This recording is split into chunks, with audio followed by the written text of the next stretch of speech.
In today's video, we take a deep dive into the 5 base Rangers in Power Rangers Heroes of the Grid board game.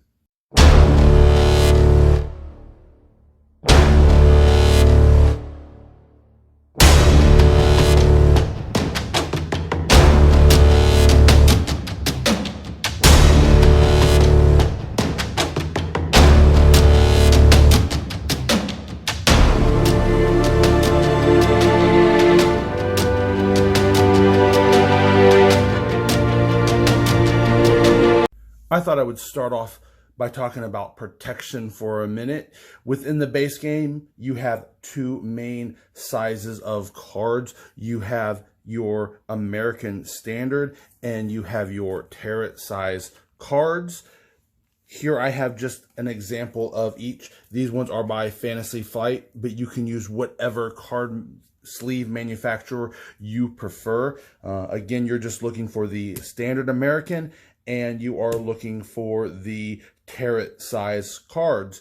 One thing to keep in mind is while a lot of sleeve manufacturers make different kind of sleeves with different backs, and I can see the appeal of having cards with, say, a red, blue, black, yellow, pink, green, white, gold, so forth and so on, backing for the cards. The only problem with having different colored backs is if you ever were to play the 2 Ranger variant, and that's where the Rangers are paired into 2 Ranger teams and move together as one, you mix their decks. So instead of having a single 10-card Ranger deck, you have a 20-card Ranger deck that comprises of both of theirs. That works because all of the Rangers have the same common back card. Well, if you have different colors for all of your Rangers, then that could cause a problem for randomness and having an idea of what might come up. So you would in those games need to switch to a more standard backing. But if you don't ever see yourself playing that game, I can see the appeal of having a colored back because it would add a little more thematic value to your Rangers. That, you know, kind of like having the colored die, having colored backs. I can see that appeal. Again, it just would affect those 2-player games. I thought I would start off by showing you the more universal cards. Each Ranger has a Blade Blaster card, and they are identical. They are just different by the color for that color Ranger. Other than that, they are the exact same card. They cost X to spend. They provide 1 defensive shield, and it is an attack special. This attack deals an amount of damage, which is what that symbol is, equal to the amount of energy spent to play this card. You may divide this damage among any number of targets. That makes this card potentially extremely powerful. 1, you are setting damage. You are giving damage that you set. You pay 1 thing of energy, you give 1 thing of damage. You're not having to worry about a dice roll that might wind up 0. Additionally, the more energy you can throw into this thing, you can really do an all-out final blast. This does kind of make sense, all except for Billy. I don't know if he actually had this kind of an item, but it is a nice little thing where all the Rangers have this 1 common card. Additionally, we have the Megazord. Once you get to the max in your hero leveling track, you will get the Megazord, and that is kind of the combination of all your Zords put together, which of course this can be used once per round. We have Exhaust this card to place the Megazord token in any location at the start of each battle. In the Megazord's current location, deal 1 damage to each enemy card. This would be especially useful on locations that have 5 or more, especially if it has, you know, a boss or a monster, and then a bunch of little foot soldiers, being that if it had 5 foot soldiers in there, as you know, you can only attack 4 at a time. This might help to potentially mitigate that and make sure that you can, you know, make it easier to kill the first 4 and, you know, starting that next one a little defeated, or especially if there is that monster or boss there, to go ahead and be able to give everybody some damage to help, you know, defeat all of those minions.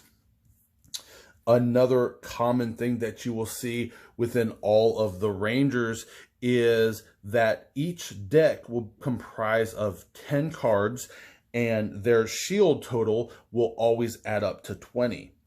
This is a very interesting note, because in the Phase 2, one of the things that they are introducing is the legendary Tommy Oliver pack. Within that, they have added a new variant playstyle, and that is the Legendary Ranger playstyle, which basically lets you design your own deck, where the limitations are it contains 10 cards that total up to 20 or less shield power. So that is a very interesting aspect of the game, that they have kind of built that into it. And now, especially once Phase 2 rolls around, and you've gotten enough additional Rangers and additional cards, you can start to build your own deck. Let's first take a look at our Red Ranger, our designated leader Ranger in most of the show, comics, TV show, movies. We have Jason Lee Scott. One thing of note that you will notice, every Ranger, not only do they have a unique Zord for them, they all also have a unique ability. Again, this adds a lot of different game mechanics here, because it depends on which Rangers you choose. They will have very different skills, very different abilities, very different uses. So that is one of the very interesting aspects of the game. We will take a look at him a little more detail here in a second. First, I thought we would pull out his miniature and take a look at that. It's very cool.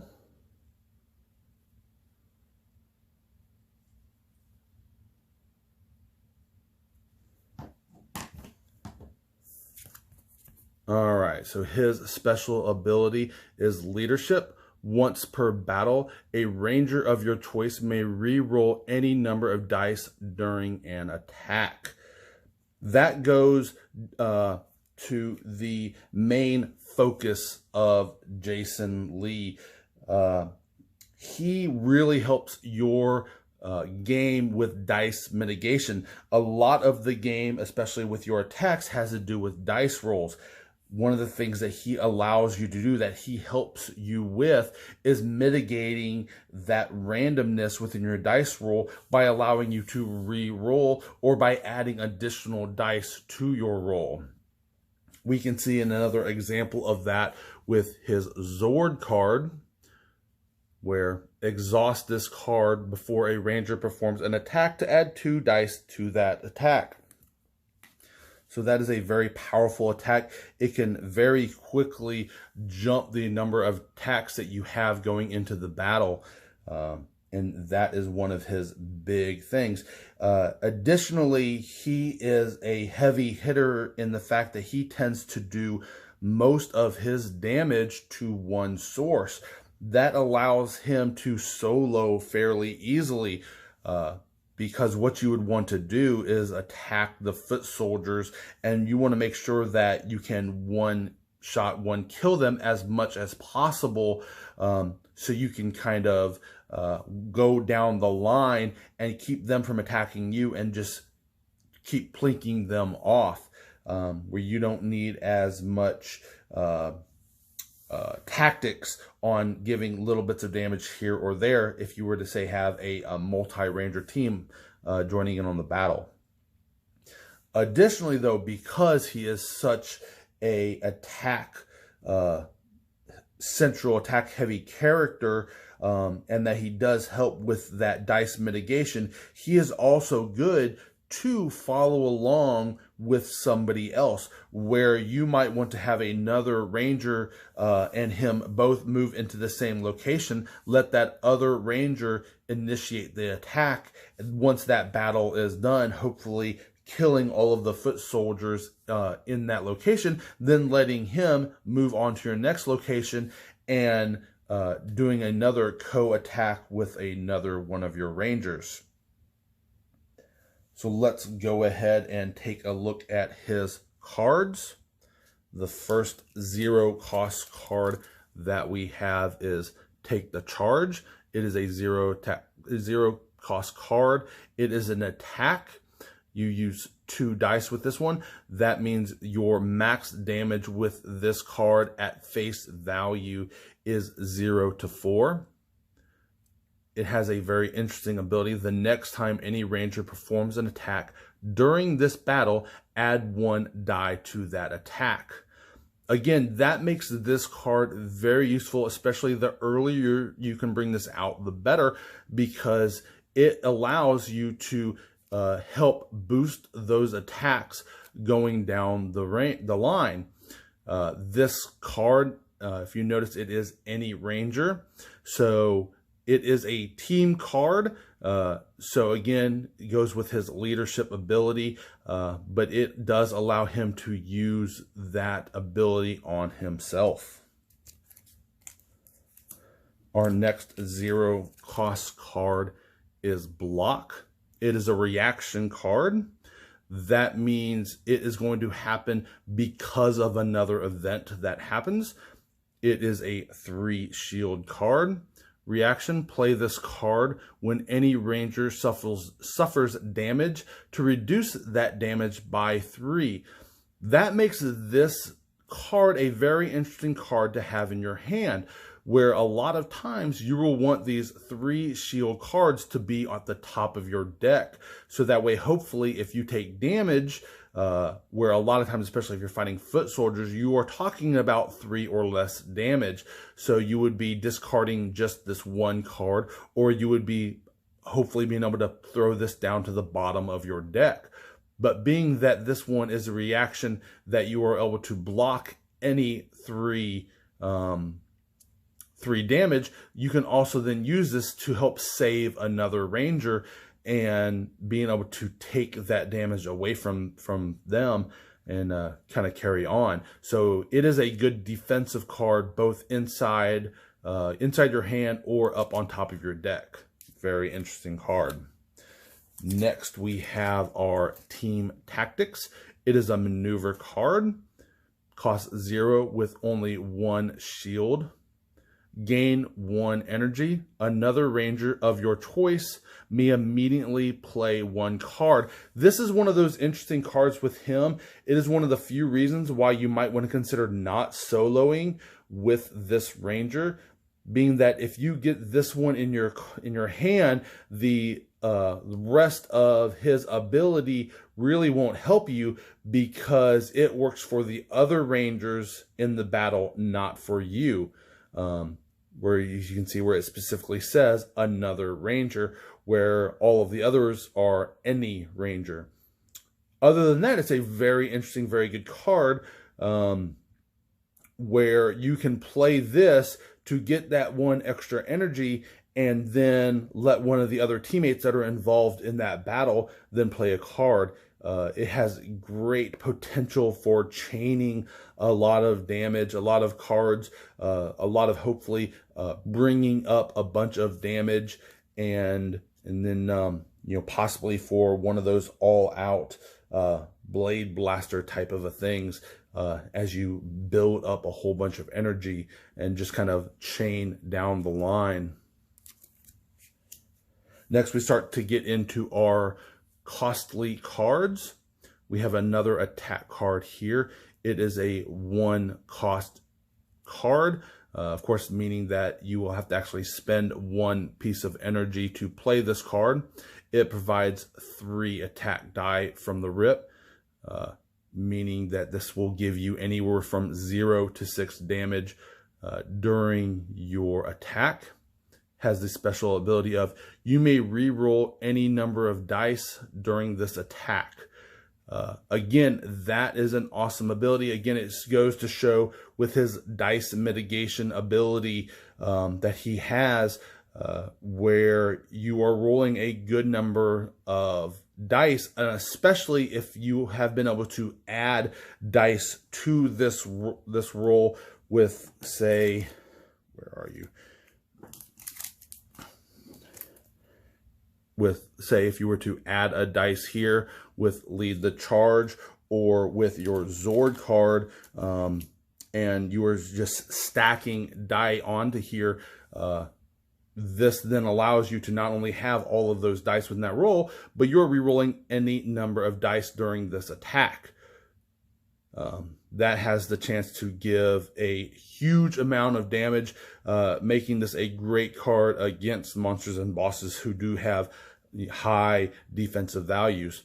Additionally, as a 2-shield defense card, it is not too shabby. It will, especially when it comes to foot soldiers, it will knock off most damage going to it. And if it is, like, say, a second card drawn, it might even go back to the bottom. Very useful. And finally, our power card. It is a 3-cost card. It is his power sword with an initial tack of 5 dice. That is a 0 to 10 potential damage right off the rip. Additionally, it's got a attack ability of the next time any ranger performs an attack during this battle, add 2 dice to that attack. Again, here it is where he is helping to mitigate that dice rolls by giving you additional die along down the line. It also provides 3 shields. So if it does pop up during a defensive pull, you have a good chance of this being the only card that gets discarded, or possibly will go back down to the bottom and be able to get drawn later on down the line. Something else to keep of note, this is a 1 quantity card in your deck, like the Blade Blaster. Both of those are a quantity of 1. The other 4, there are 2 of each in your deck. Next, we have the Blue Ranger, Billy Cranston. Here is his miniature. Very good. Very interesting dynamic pose.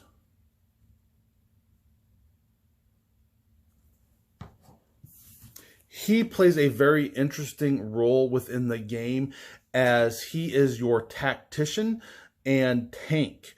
A very interesting combination where he is great to follow along again with other rangers, letting others instigate the attack and let him follow and be part of multiple different attacks, because he can soak up some damage. Additionally, as part of his tactician ability or play style, he allows you to choose where your cards go, if they're going in your can, if they're going in the top of your deck, where you're being moved to, just keeping cards moving in that direction so you know where your cards are and how they are hopefully going to play for you. His special ability, Strategize. Once per battle, a ranger of your choice may draw 1 card and then place 1 card from their hand on top of their deck. This is especially useful, again, for you being able to choose where your cards are.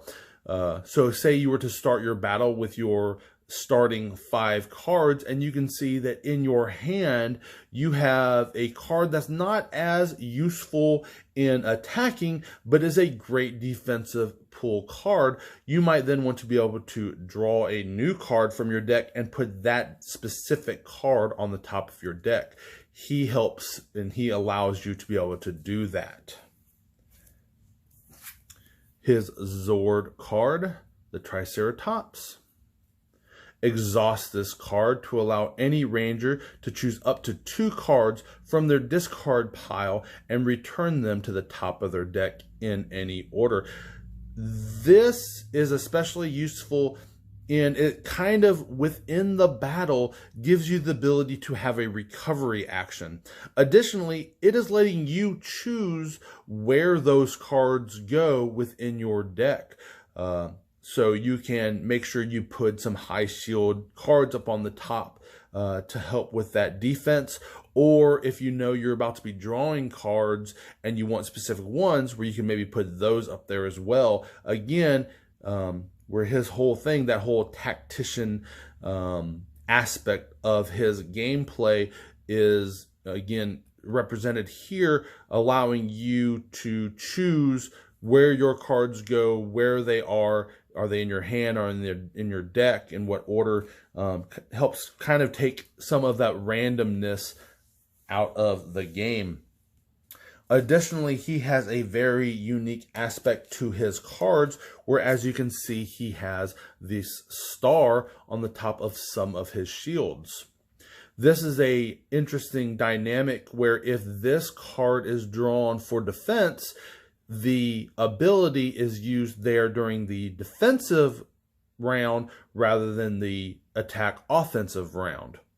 Our first example of that is here with his first 0 card. There are 2 of them. It is the counter jab. It has an attack value of 1 die plus 1 base value. That means this card will always do damage. That is very useful. Again, it kind of goes back to his, him knowing what he's doing, that tactician aspect. He's attacking, he knows he's attacking because he's going to do some damage, so he will always be able to do 1 to 3 damage. If this card is pulled for defensive, it does have that extra ability of, if this card is revealed for defense, deal 1 damage to any card, to an enemy card of your choice. That is a very interesting card right there. Because you don't necessarily have to give that damage back to the attacking card. If you see down the line, you have a card that has suffered a whole bunch of damage, needs just 1 more bit to take it out, this card can do that for you. It does only have a 1 shield value, so it really doesn't help a ton as your defensive pool, because a lot have an average attack value of 2, but if you are ever being hit with a 1 attack, this definitely is a great card where you are just exchanging 1 attack for 1 attack, but where he has that very unique aspect of him where he is choosing where that attack goes, again, not necessarily at the enemy attacking him. Our next 0 cost card is Tactical Strike. It is a 2 attack die attack, meaning again it will be 0 to 4 total damage. After you play this card, place it on top of your deck instead of discarding it. It has a 2 shield defense. Again, this helps with knowing where things are going. So you do want to be careful with this card of when you play this, because you wouldn't want to have, say, used his card where you can, his, say, Triceratops, where you have just put 2 very distinct cards on the top of your deck. You wouldn't want to accidentally play this and then place it on top, kind of ruining that plan of what the next draw is. But it is very interesting, whereas most cards, after you attack, it kind of goes to your discard, kind of lowering your life in a sense, because your deck is your life. Once you've used this, it goes back onto your deck to be used again in the next battle, or for a decent 2 shield defensive stand. Our final 0 cost card, Knowledge is Power. It is a maneuver card. Gain 1 energy A ranger of your choice may search their deck for a card and add it to their hand. If they do, they must shuffle their deck. Again, this is one of those ones you want to be careful about when you play it. You don't want to have, very, purposely put a couple cards up on top and then accidentally played this one to ruin that. But it is very useful where if you are looking for one card in particular, again, let's just use our Blade Blaster as an example, where you are trying to give a final blow to a boss or a monster, and you can use this to gain that little bit of extra energy. Let your ranger, whether it's them or not, search their deck for that card, pull it out, and give that very decisive attack, where again you are pulling the very card you want, so you are being able to play the very card that you want.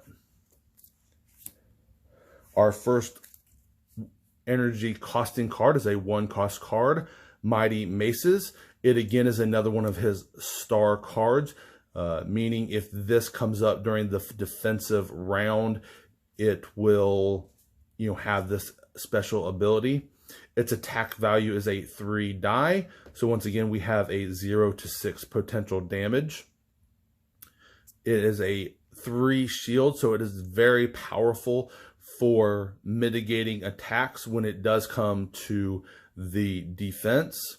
But additionally, it has, if this card is revealed for defense, gain 1 energy. So not only do you have a very powerful defensive card here that you have 2 of, you are also gaining energy every time you use this. And being that is a 3 shield card, the likelihood of this being the only card that is pulled for that defensive block, or possibly even being able to go back to the bottom of your deck for a future reuse, is pretty high.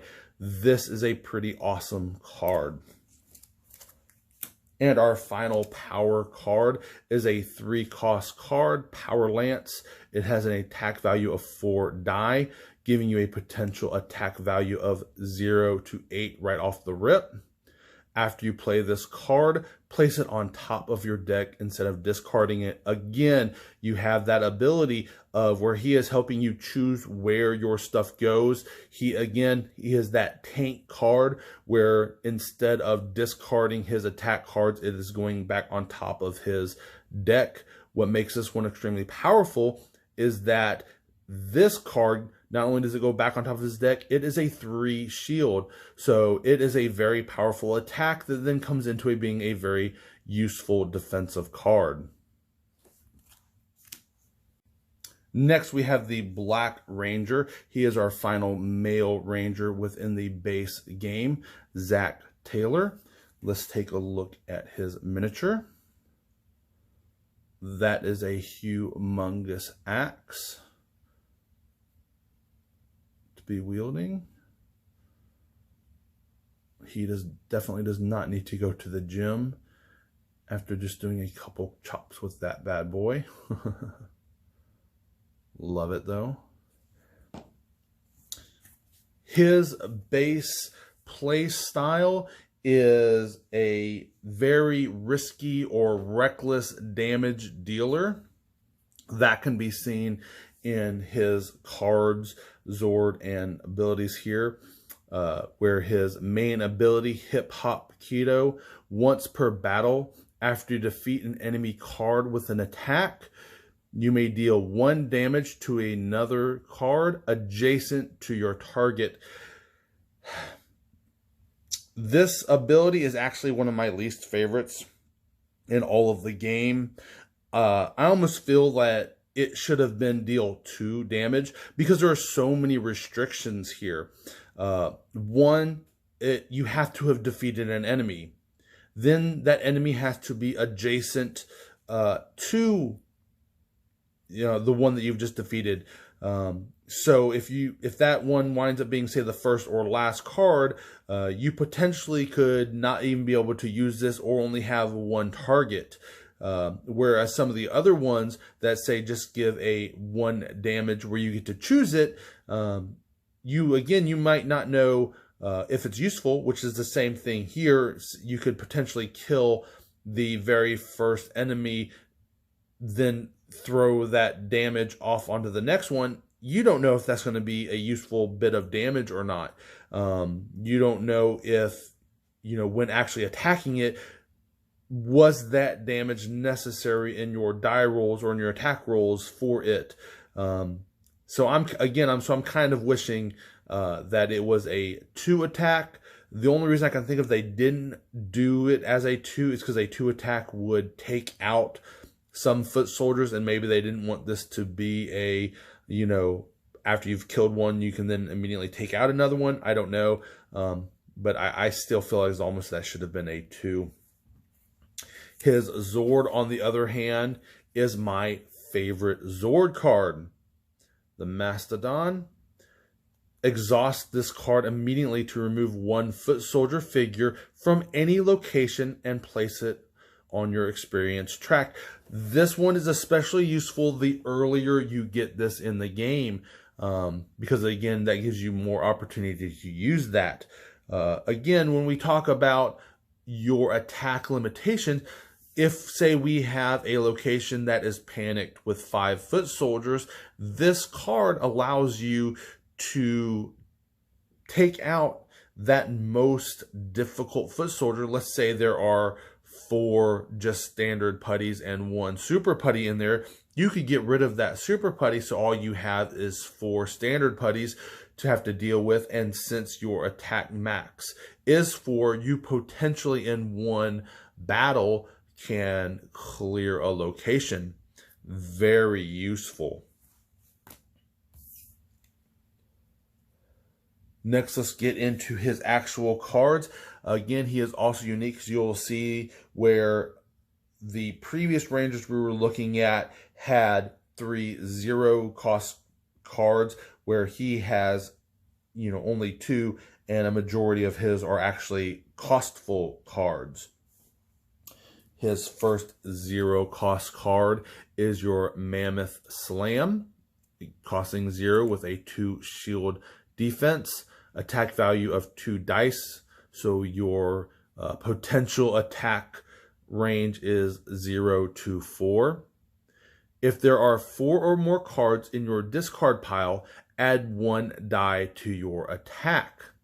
That means if you do have that 4 cards in there in your discard, this now goes to a 0 to 6 potential attack value. However, let's say we are maxed out, where you have 4 cards in your discard, you have drawn to your max 5. That means you only have 1 card left, in your deck to protect you. Again, it goes to that whole reckless nature of Zach. So with him, you really don't want to solo him around the board. You really do want to pair him up, especially with somebody like a Billy, so he can be that reckless attacker and Billy can tank all that damage. There are 2 of those. Our final 0-cost card, which we have 2 of, is Smooth Moves. It is a reactionary card with 2 defensive shields. Play this card when any ranger suffers damage to reduce that damage by 2 and gain 1 energy. This is very similar to the block card, where instead of blocking 3 damage, it is blocking 2 but gaining you 1 energy. Again, it goes to show with what we have seen with his cards having a lot of costly cards. It makes sense for him where he needs energy to play. He wants to do a lot of attacks, a lot of damage. He wants to spend your energy. He wants to get out there and fight, and hopefully have others like Billy or like Jason who is helping him mitigate his bad rolls, or Billy who is helping him to take that damage so he does not get KO'd. That moves us on to our next card, which is our first 1 energy, our first costly card. There are 2 of them. Reckless Blow. It is a 1 shield defensive card with an initial attack value of 2 die, again having a 0 to 4 potential attack damage.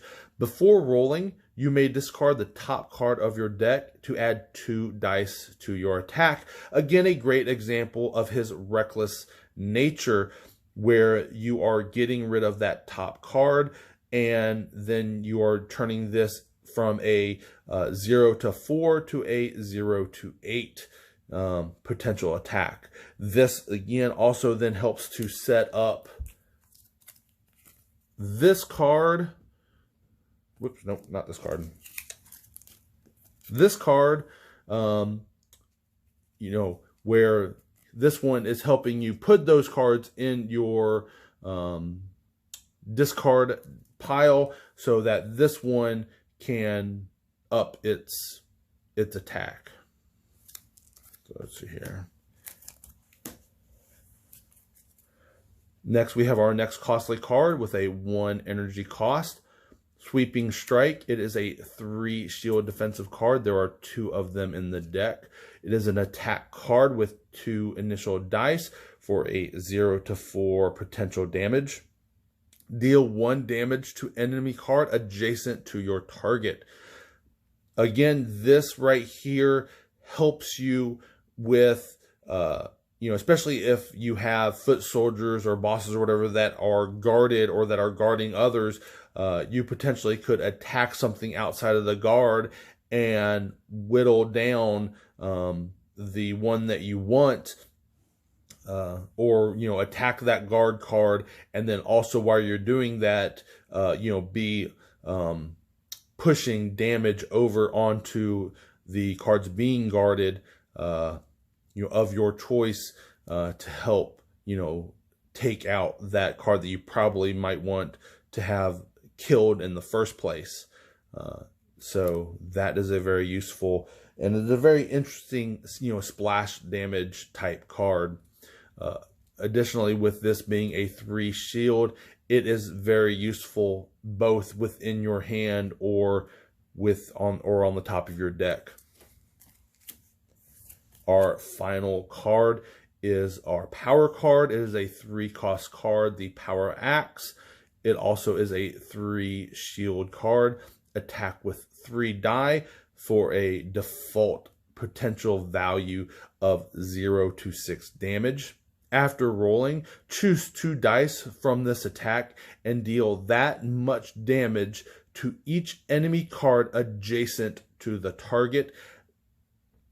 That makes this a very unique, very powerful card. Again, if you are having trouble with guarded cards or cards that you're having trouble or that you're having trouble hitting for one reason or another, this card allows you to attack a different card that is adjacent to it and then splash that damage over. Additionally, you are choosing 2 dice and giving that much damage to that card. So let's say you're lucky enough and within this roll, 2 of these are 2 attacks. That is 4 damage that you are throwing over onto another enemy. And being that you are choosing them, even if one of these is a 0, you are still able to choose that 1 or 2 successfully attacked dice. And being that your average roll is a 1, with this card, you are most likely going to be splashing 2 damage over onto that enemy card. Next, we have our first female ranger.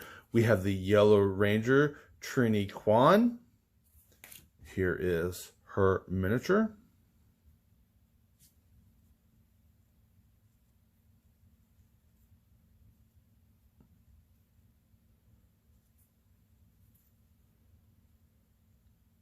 She is interesting in the fact that she is a double tap attacker. So she is good for cleanup, where a lot of instances she is attacking 2 sources.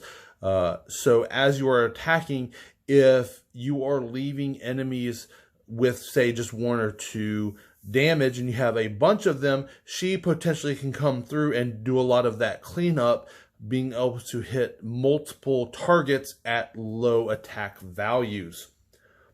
Her initial or distinctive ability is Double Strike. Once per battle after you play a card, you may immediately play another card with the same name. Now, one of the things that makes her a very interesting and unique card is within that two-player variant. Within the two-player variant, the abilities no longer pertain to the ranger, they pertain to the player or the ranger combo. That means if, say, she is working with, say, Jason, all of a sudden this ability can now be used on him, and two of his cards, two identically named cards for him, can then be used one immediately after the other.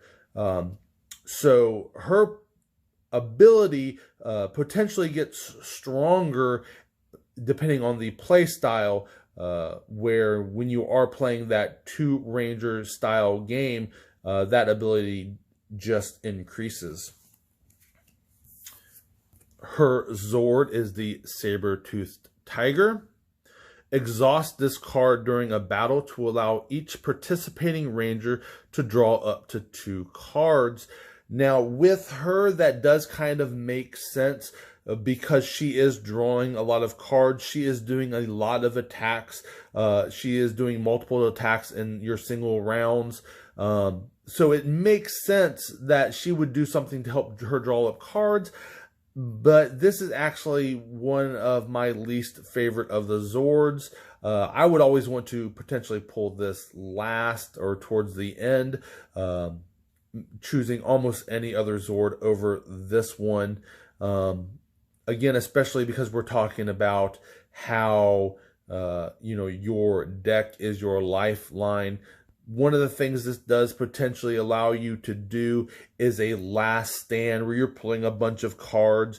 Say you're fighting that last boss and you want to be able to give a big chain of attack where you're potentially doing a lot of those cards that say add 1 energy and then another ranger can attack, so forth and so on, chaining a whole bunch of things and then giving a whole bunch of damage at once. It does allow more potential for that kind of a strategy, but it is, very unique, very particular to that time, especially towards the end of the battle. So let's go ahead and take a look at her cards. Again, we have 3 0-cost cards. We have 2 of these. They are the Precise Strike. It is an attack card. One of the interesting things about this one is it does 2 direct damage. Again, where most attacks are reliant on a dice roll, it is nice to know with this one, while if it was 2 die, you could potentially give a total of 4 damage. Here, at least you are giving 2 damage. Again, this goes towards that whole thing of where she can, finish off enemies, especially since there are 2. If you were to use her Double Strike, use both of these, you could very easily take out, say 2 wounded foot soldiers. It's got an ability of, after you play this card, you may spend 1 energy to shuffle it back into your deck instead of discarding it. It's got a 2 shield defensive value. Again, her whole thing is we're playing multiple cards, we're playing lots of cards, we're pulling lots of cards, so it is nice that she has that ability, this extra ability, so this card gets put back into her deck to kind of make up for all of those extra plays, extra draws. Next is Tenacity. Again, it is a 2 quantity card at a 0 cost with a 2 defensive shield value. It is a maneuver card. Gain 1 energy. Choose 2 cards from your discard pile and return them to the top of your deck in any order. This is a very useful card. Again, she is playing lots of cards. She is hitting lots of enemies, lots of small little attacks. This helps her stay in the game. Additionally, this kind of gives her a free resurrect or free recur card for, that, so she doesn't have to do. She's immediately able to take 2 of those cards from her discard deck and recover those 2 into here. The main difference, again, of course, is you have to potentially have 2 3 shield cards in there to take full advantage of the simulated recovery, because the recovery lets you pull 3 shields back into your deck, where this is just 2 set cards.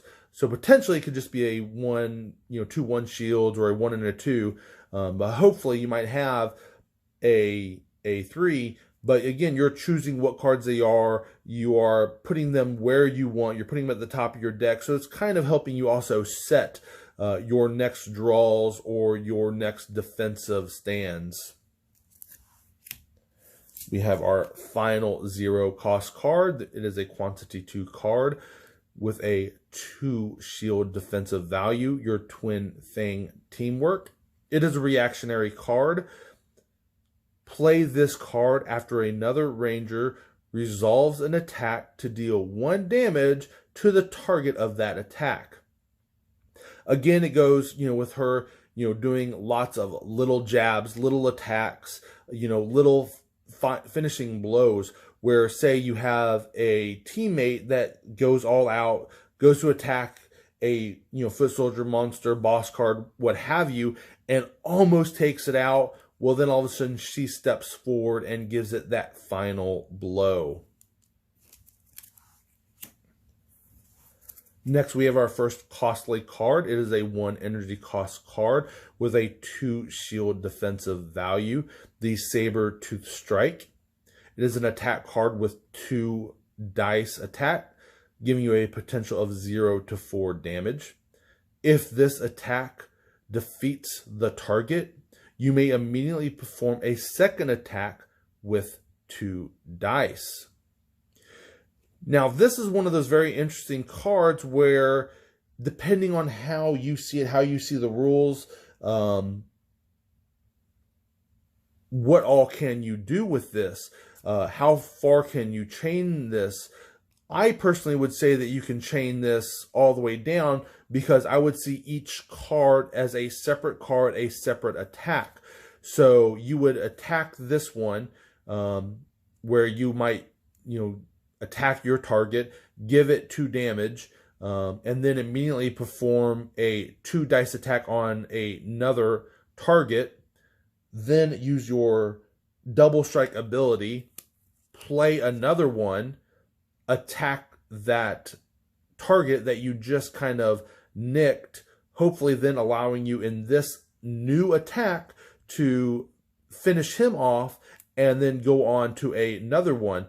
Because again, in my eyes, these would be 2 separate cards, 2 separate attacks. So in the second one, you would then be able to do a second attack on a additional character. This would allow you potentially to, finish off 1 foot soldier, take out another, and then start the work on a third, making this a very potential, very powerful, very potential combo. Again, goes to her play style of lots of little jabs, lots of little damage that adds up really quickly. Our final card is our power card, our 3 cost card, Power Daggers, which has a 3 shield value, a attack value of 4 dice, giving you a 0 to 8 potential attack. After resolve this attack, a ranger of your choice may immediately play 1 card. This again is one of those team cards, allowing other people within this fight to then go on and do an attack, but is a ranger, so she could do this herself. Again, giving you the potential to really stack some damage, where you could say play this, and then we're going to go here, and then we're going to double strike, and then we're going to do another one, and then in just like one round, you've taken out all of our foot soldiers, and we are superhero of the day. Way to go, Trini. And we are on to our final ranger within the base game, Kimberly Ann Hart. Here is her miniature.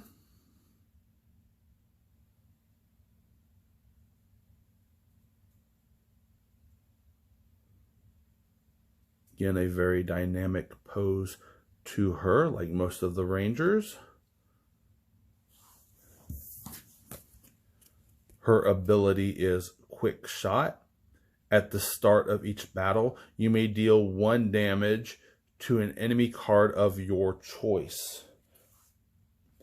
That goes to her innate ability where she likes to help provide energy to your team, but she also lets you do focused damage, very hard hitting, very focused where you want to be. This is a good example of that play style where at the beginning of the battle you're dealing 1 damage to the target of your choice. Again, she has aimed her bow and shot at it. Unfortunately, it is really not one of my favorite abilities, being that you don't know at the beginning of the battle whether or not that 1 shot of damage is really going to be useful. You don't know at that point if you are technically targeting the right choice, where in battle you could be fighting a foot soldier, have 1 bit of damage left on him, and wish that you could have used this on that one, where the one that you actually used it as, you had a tremendous roll and you did massive overkill and you didn't need it in any way. So that is why I'm kind of, why it's not my favorite. I still like it more than the other, where you're only giving 1 damage on an adjacent because this is the beginning. There's less. You're choosing any of the targets. You're at least able to choose where that damage goes a lot more. So it is better in that sense. But again, since you're doing it at the beginning of the battle, you don't know if you're really putting it in the most useful, correct spot for you at that time. Her Zord card, exhaust this card during battle to gain 2 energy. Again, this goes towards that innate ability where she is your energy character. She really does help you to provide energy for your battle, to be used either within that battle or potentially at the end of a battle phase where you've done multiples, to help try to put some of that excess energy back onto your characters. Like most of them, we have 3 0-cost cards and 2, technically 3 with that Blade Blast costly cards. Here is our first Come Here card. It is a 2 quantity card, Flying Kick, 0 cost with a 2 defensive shield, a 2 attack dice value, giving you a potential value of 0 to 4 damage, and with the ability of gaining 1 energy for playing this. Again, this is very useful, especially in the beginning of your attack phase. With it being 2 dice and a 4 max damage, you have the potential to take out most foot soldier cards, especially here within the base, and you are starting to stack up some energy for future big attacks on some of the bigger cards. Our next 0 cost card is Take Aim. It is a 1 shield maneuver card. Gain 1 energy. You may immediately play another card. If it is an attack, you may re-roll any number of dice during that attack. Again, it goes to show with, her, being a very precise hitter, where, you know, she is really giving, you know, damage.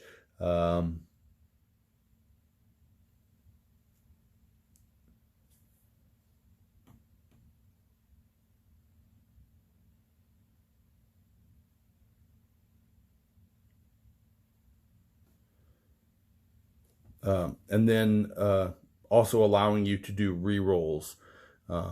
Again, helping you, kind of again goes to make sense, you know, where she has that bow, where, you know, she is being able to, you know, focus in on that damage. Our final 0 cost card is the Acrobatics. It is a 3 shield defensive card.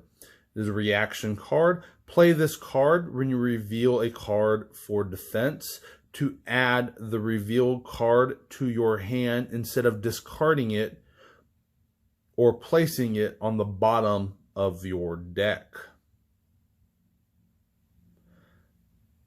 So this one is one of those ones, it's not really one of my favorite cards. I would much prefer to have this one on, say, on the top of my deck. It is a great card to put, again, if, say, you have Billy and he is allowing you to choose where cards go. I would much rather have this 3 shield, but at least it's allowing you to place cards, you know, where you want them, rather than always discarding them during a attack or during a defensive battle. Next, we have our first costly card. It is a 1 cost card, Arrow Shot, with a 2 defense value. It has an attack value of 3 dice, giving you a 0 to 6 potential damage.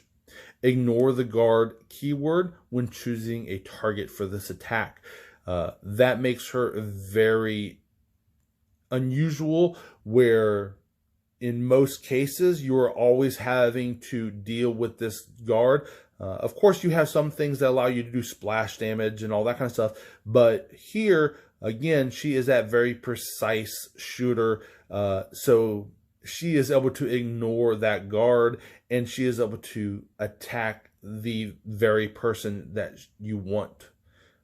So this really helps, you know, with that, because a lot of times, you know, it is that guarded card that you're trying to get around, and it is allowing you to choose where your attacks go, not the enemies, you know, choosing where you have to, in what order you have to do your things in. Finally, we have our final attack value card. It is her power card, the Power Bow. It is a 3 cost card, giving you 3 shields. And look at this. This is insane. It is a 6 die roll, giving you the potential for a 0 to 12 damage. That is insane. And if you power this up with other cards that have given you additional dice rolls, in this one roll, you can pretty much take out any card you want, especially when you add in her special ability on the card to ignore the guard keyword. So not only is she doing an immense amount of damage with this card, she is doing it exactly where she wants to. Next, I thought I would go over my top 5 or 6 card list for the Zords, what I think of them, what I like them in order from best to least. Of course, number 1 is going to be the Megazord. It makes thematic sense. It's them all put together. This allows you to potentially do 5 damage right off the rip. It is insane. You are hitting every enemy, foot soldier, monster or boss, 1 damage. It really does help to set up for a very powerful attack. It's, of course, your number 1 card. That's why it is the last down the line. When it comes to the Zords themselves, my number 1 card is the Mastodon. this is an insanely powerful card. Being able to take out one foot soldier from a location, this really does help, especially, again, like I said, during the black breakdown.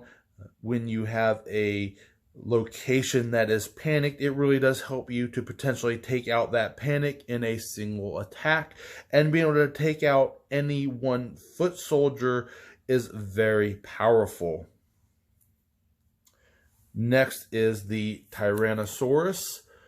Again, being able to add 2 dice to any attack, again, really helps you to easily take out foot soldiers. Just 2 dice alone gives you a potential damage of 4, but it really does help you to turn a low attack card or a low dice roll to a very high, and even be able to take out very powerful cards. My next is almost a toss-up.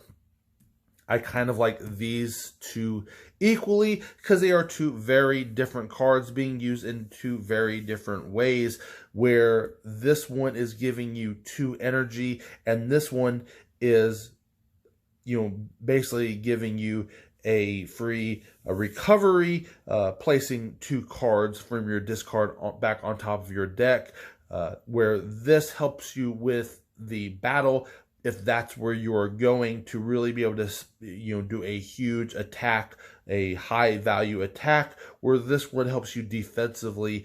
They both have their merit. They're very, very close. To pick, I would have to say, because both of these, I tend to always use these 2 characters, so it's not like I could say, well, I always use Billy. He is a tank. He's almost always in my lineup in some way. So this would be the number 1. Though she is almost always in there as well. If I had to only pick one Ranger, it probably would be him. So this would be the one I would choose more often. But remember, even if your Ranger is not in the battle, you use all the Zords, and this Zord would then carry over to just pretty much any Ranger. So even with, saying this is the character I choose over the others, isn't a deciding factor either. I'm going with the tie. Here is my number 3, 4. That then brings me to my least favorite, the Saber-Tooth Tiger, exhausting to let you to draw up to 2 additional cards. Again, I just don't like this one as much. Your cards are your life. You really do need to keep, there's a reason you only want 5 cards in your hand at the max, because after that you really do start risking having a problem with life and with all that. However, like her character's ability, this then does start to shine a little more in the multi-ranger variant, where you do have 20 cards in your deck. You are pulling up to 7 cards in your initial hand. This one now giving you that 9 cards in your hand. In that case, this is a much more useful card, but it is in that very limited scenario. This would be my number 5 Zord. And finally, onto my top 5 Ranger abilities, where my number 1 favorite Ranger ability is Jason Lee's. Being able to re-roll any attack die is extremely useful. That dice mitigation, that randomness in dice is always an issue when it comes to these type of games. So a card that lets you to help mitigate that a dice roll is always one of the more powerful cards, and this is a great ability at that. My number 2 card is the Double Strike, especially in that 2-player variant. But being able to hit 2 strikes with, 2 cards with the same name can get to be extremely powerful, especially since you're talking about a 10 card deck. There are it's a very low card count deck.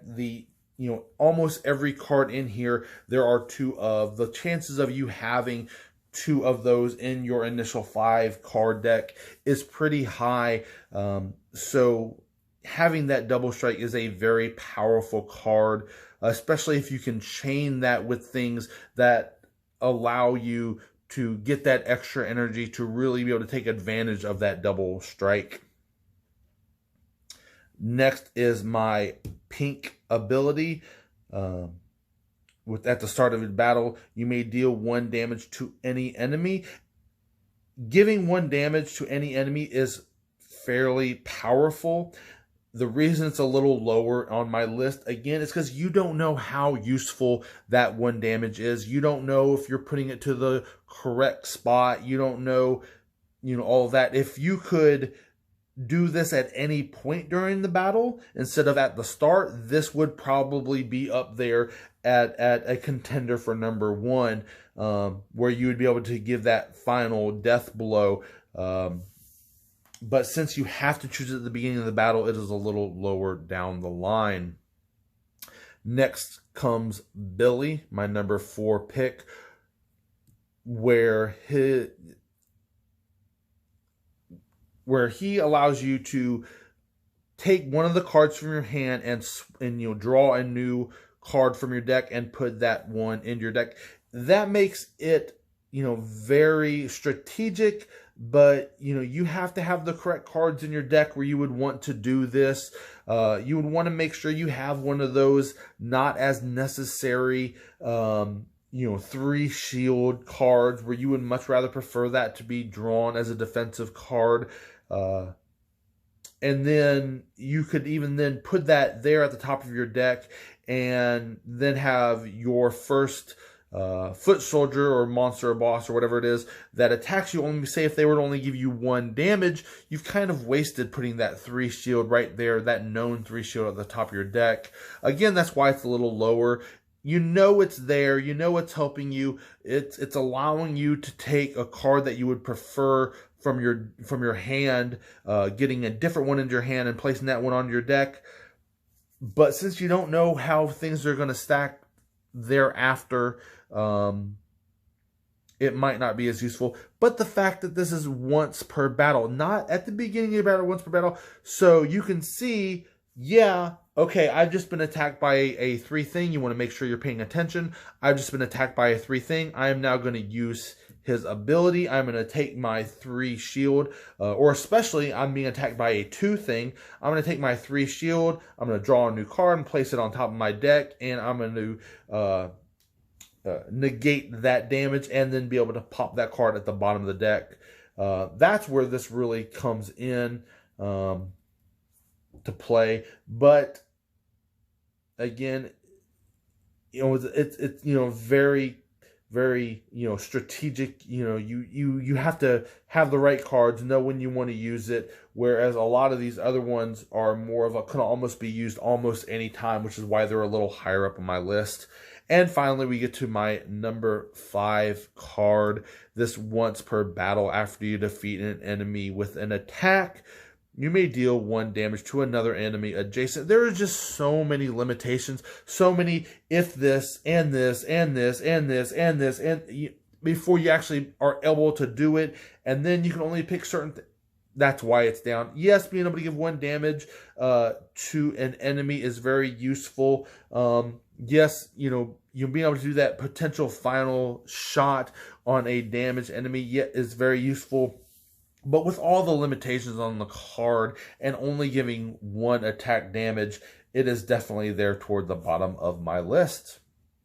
Well, that is my breakdown for the 5 Rangers in the base game. I hope you found this useful and it helped you to strategize and plan out your next few attacks.